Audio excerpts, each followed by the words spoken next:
morning. It is 7 a.m.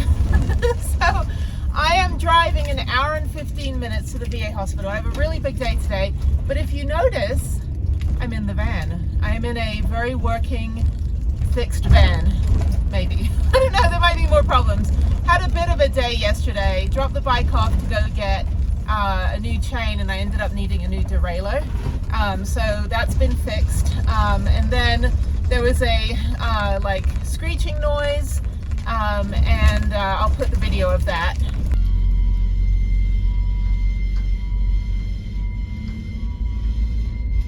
Yeah, so that was fun. Apparently there was a dying cat in my engine, so they fixed that. It was the dust cover, the dust vent was rubbing on the brakes and all that good stuff. So that got fixed.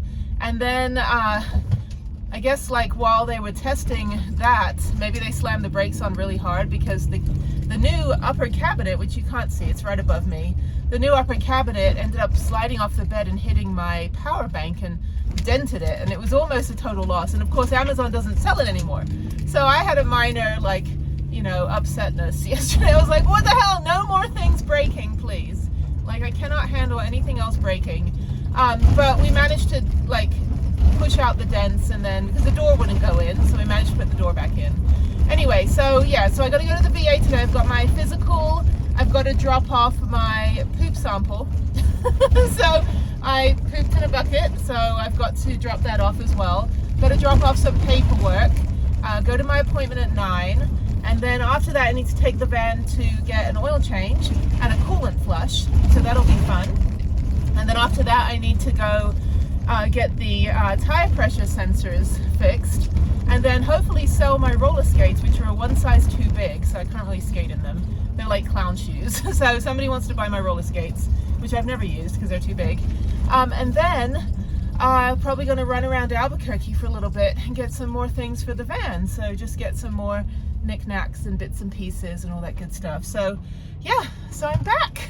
She's back. She's slowly being packed up. I managed to put at least one magnet up. Got the dude abides.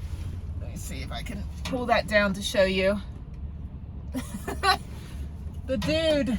Yeah, I have a friend that has that sweater actually. I think you can actually buy it. It's called like a, what is it, Pemberton? I don't know, there's a name for it.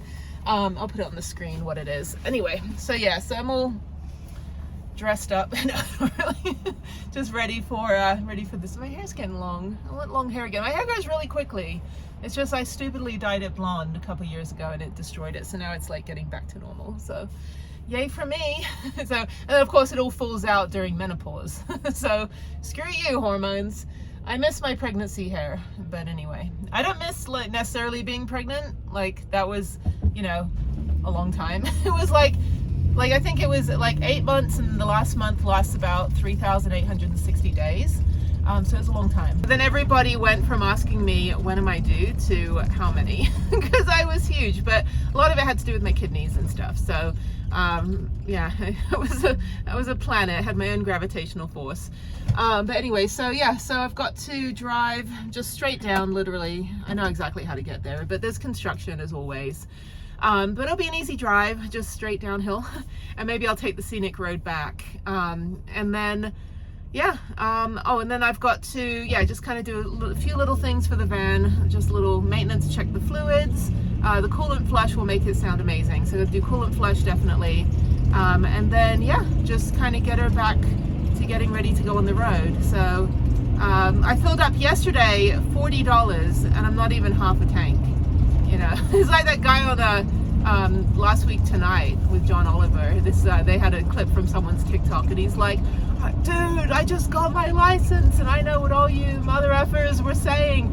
I put in, this is what, he goes like, I filled up my, I put in $20 in my tank, and this is what it filled up, and it was like still on empty. And he's like, what the hell? You know, it's like true. I mean, you know, I think it just sucks the gas out. I think it charges you, and it takes the gas from your tank. It just siphons it out. Anyway, so yeah, so after that, got to come back to Santa Fe, go pick up my bike, and I just wanted to get it ready. I need to still get an MRI for my injuries. I had the trial yesterday. Yesterday was actually a really upsetting day all around, with 3 things breaking and or 3 things needing to get fixed, more than I thought, and then having the trial against the guy that hit me. Of course, the only officer that didn't show up was the officer that wrote his ticket, and so it didn't even, like, we didn't even have a trial. It got dismissed. And I was furious. And so but because the cop didn't show up, there was no other side. They just could not proceed. It wasn't that he got dismissed. It wasn't because he got dismissed because he was you know, he was innocent. It was because there was just no due process because the cop never showed up. So I was a little furious, but I did make a statement, and the judge said, I will note this in the file, I will note all this down, and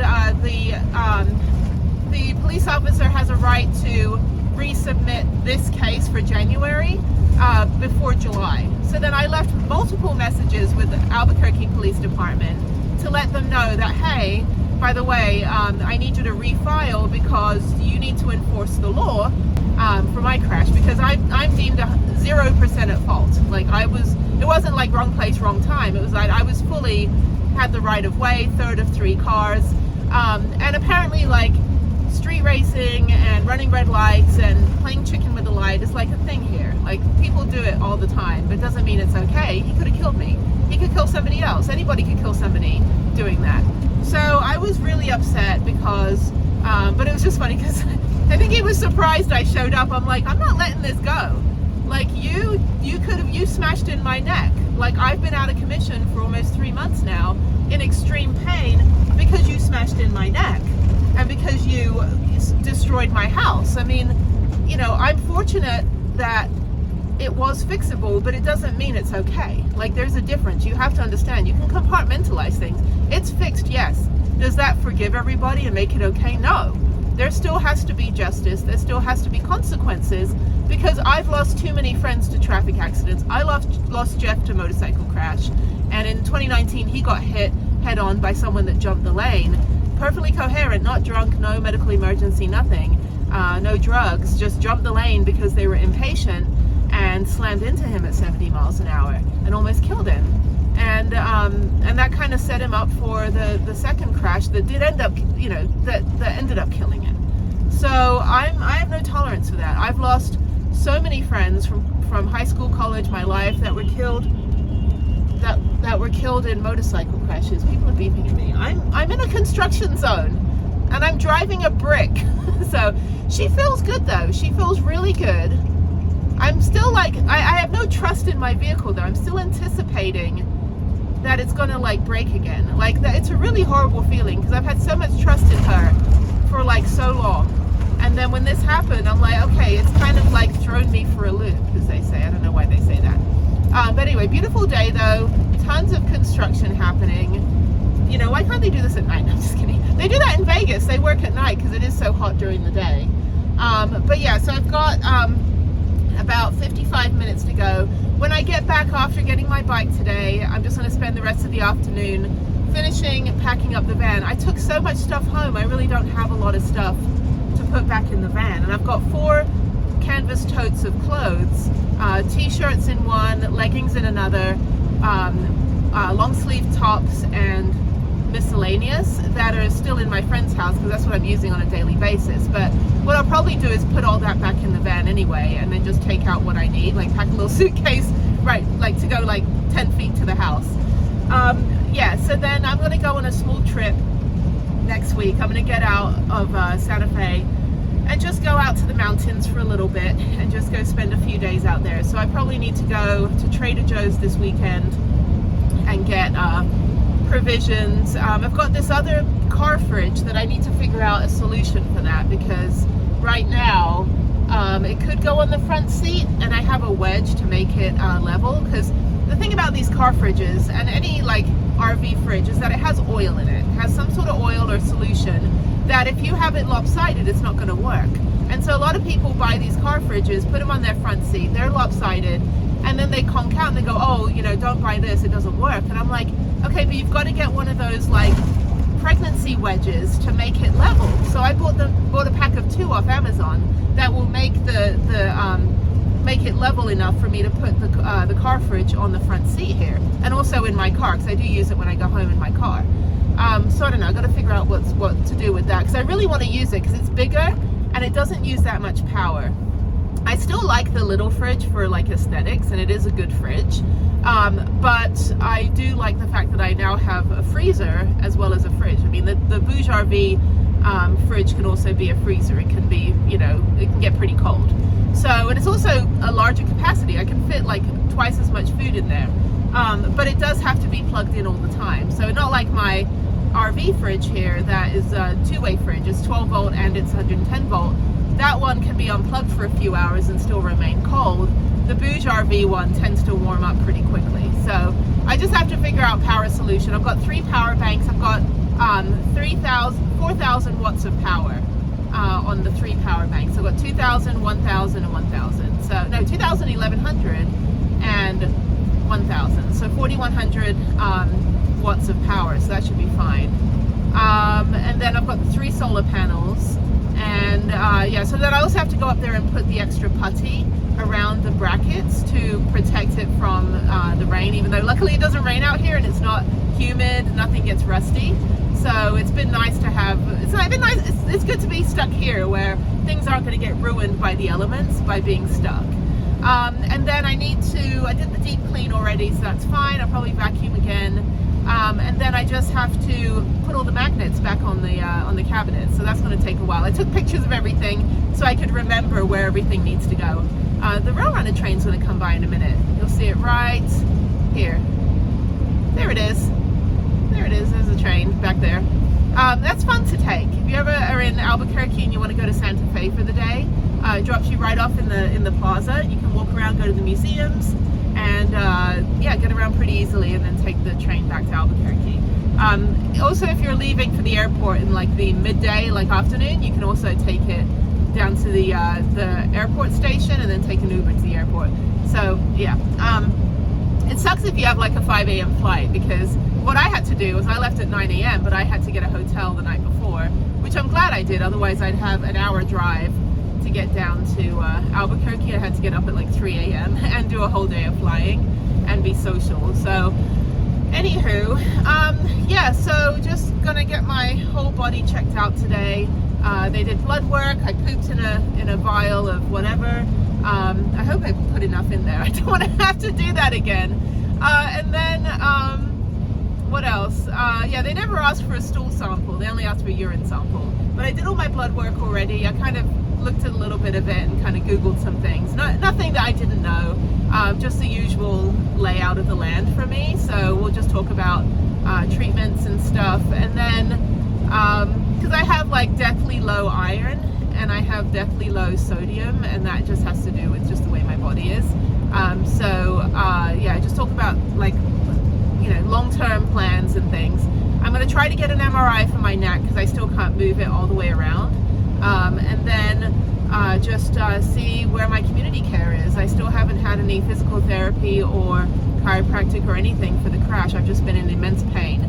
And I can't do muscle relaxers because it's structural. It's the disc got knocked out of my neck. So muscle relaxers aren't helping. I'm not a pill person, so it's just none of that really is good for me. And plus it all kind of irritates my stomach. So, and then after that, I've got to drop off paperwork as well, get some files requested for some people, and then that's it. So that's my day. So I still have another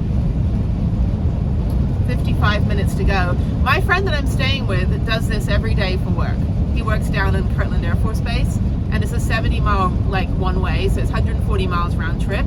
He goes through a tank of gas every like 3 days. Not even, every 2 days. It's crazy. Speaking of which, on the way back I'll stop at Black Mesa Casino down here and I'll get gas because it's usually about 50 cents cheaper. So I'm going through the different pueblos, the different reservations that are between here and Albuquerque, and when I did that 68-mile bike ride, it took me all the way through the back way, and it was really pretty to go through those pueblos and kind of see how, you know, the land is out there, like how they live, but you know, it's very primitive. like dirt roads and stuff. But then they had these massive rabid dogs, and I was like, like I need some dog biscuits to just distract them. But they all went for my ankles, but I just, you know, pedaled away like a cartoon character. But anyway, so yeah, van is feeling great. Van's gonna feel even better once I get the coolant flush and the oil change and then check the fluids. I haven't really driven far in this thing. I've only ever been, the furthest I've been from Albuquerque is Taos, and that was at Christmas. So I've only really just kind of been in Albuquerque, and then went up to Taos for Christmas, went back down to Albuquerque, went to Ojo Caliente spa with my friend, and then came back up to Santa Fe to go skiing, and then stayed up here since February 13th. So I've been, it's now May 21st. So it's May 21st, and I've been in Santa Fe as a home base with the van. I mean, I live in Houston, but like, you know, with for the travel home base since February 13th. So that's like 3 months now. And it just seems like I've been up here forever. But I come here every year for a few months. It's a good place to kind of base myself and then drive back and forth to Houston. I flew about 60 times a year, mostly on Spirit, until Spirit shut down like a week ago. But yeah, I mostly flew that, and then the end of the year I always would go get my car and drive back and forth, because it is nice to drive in the winter through Texas. It's a little bit easier, and I just, you know, wanted a break from flying, because, you know, ticket prices would go up around the holidays, but it was nice to be able to drive back and forth and be able to bring things back and forth as well. So but that said, let me just continue driving. Just a busy day today. I'll check in with you guys a little bit later, but for now I'm just gonna miss a birthday driving to Albuquerque. It's an easy drive. It's just there's so many crashes on this road because people just go way too fast, and then they just lose control or overcorrect their vehicles. And I took a stunt driving class one time back when I worked in the movie industry, and then I took a defensive, safety driving course, you know, like if you're about to hit a deer, you know, what you do to get to the next lane, or what, you know, stuff like that. But the stunt driving course was fun. I used to, we used to build, we built a Nissan Skyline in Japan when I was living there. My friends in the Air Force Base. So we used to work on cars and all that. And I took auto shop in high school, because when I took driver's ed and I raised my hand and said, okay, well, I don't see on the syllabus where we learn how to change a tire. And the teacher was Larry Thompson. He was the American Gladiators referee. So he'd be like, drivers ready, you know. And so he was like, we don't learn how to change a tire in this class. I'm like, but you're teaching me how to drive. Why would I not know how to change a tire? That doesn't make any sense. And so little cocky old me went next door to the ROP program, the Regional Occupational Program, and asked them if I could do auto shop for a semester. And I took auto shop, and I was the only girl. And I learned how to change a tire and do a whole bunch of other stuff. So anyway, so I'm going to slow down here because I'm going now way downhill. Woo! I gotta slow down. Yeah, I need trust in my vehicle. Trust in my vehicle. It's just only, this is the one pass that I go over, and then there's a roadway out there, which is where I rode the back way when I did the bike packing, the one-day bike packing, and then I went through all these little towns. It's very, very, very pretty drive back that way. So anyway, so yeah, brakes feel good. I got brand new brakes on my van.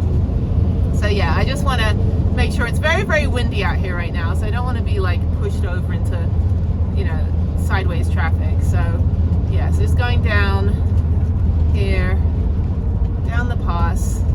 It's okay. All right, I'm gonna let you go so I can concentrate on driving, and